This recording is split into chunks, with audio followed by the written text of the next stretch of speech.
Perapian yang panas.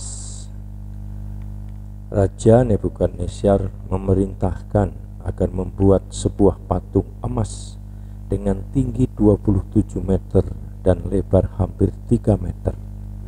Ia menempatkannya di dataran Dura, provinsi Babel. Kemudian Raja Nebukadnezar mengirimkan pesan kepada semua pejabat provinsi itu untuk datang dalam peresmian patung tersebut. Semua pejabat datang. Ketika mereka berdiri di hadapan patung, berserulah pengawal raja dengan suara keras, "Inilah perintah raja.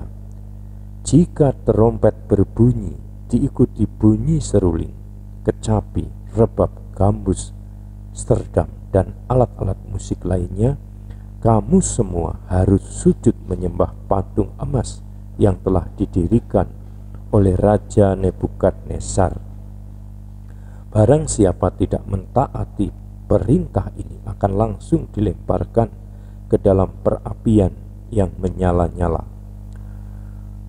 Begitu orang-orang mendengar suara terompet, seruling, kecapi, rebab, harpa, dan alat-alat musik lainnya, mereka sujud menyembah di hadapan patung emas yang didirikan Raja Nebukadnezar itu.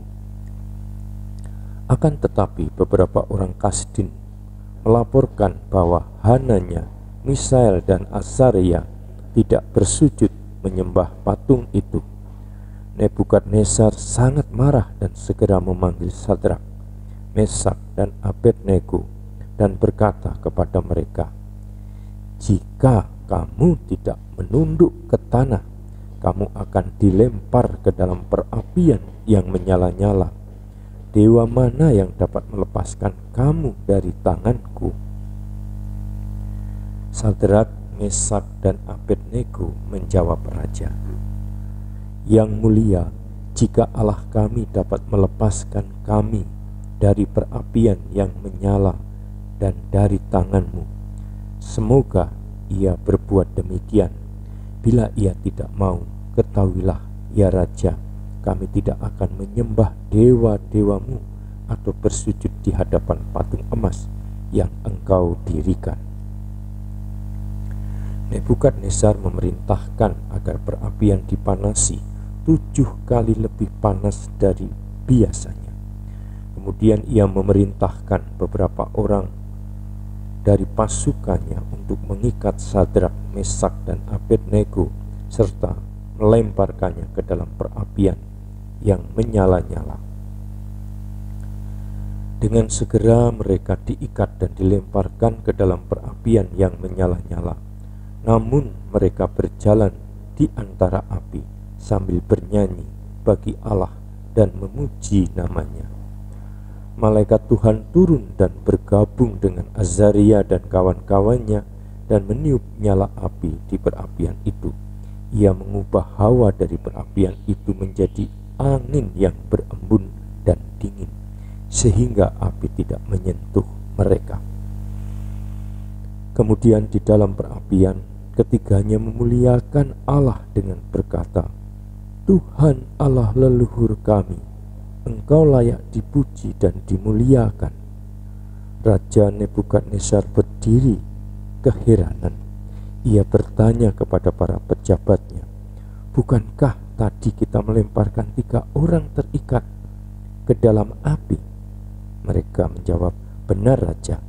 Ia melanjutkan, "Perhatikan, aku melihat 4 orang. Mereka tidak terikat dan berjalan-jalan di tengah api tanpa luka. Yang keempat kelihatan seperti anak dewa." Sambil berkata demikian, Nebukadnezar mendekati pintu perapian dan memanggil Sadrak, Mesak, dan Abednego, hamba-hamba Allah yang maha tinggi. "Keluarlah." Sadrak, Mesak, dan Abednego segera keluar dari tengah-tengah api. Setiap orang melihat bahwa api tidak berkuasa atas mereka. Rambut kepala mereka tidak terbakar dan pakaian mereka tidak hangus. Bahkan bau asap pun tidak ada pada mereka. Terpujilah Allah dari Sadrak, Mesak, dan Abednego kata Nebukadnezar, ia mengirimkan malaikatnya dan menyelamatkan hamba-hambanya yang percaya kepadanya.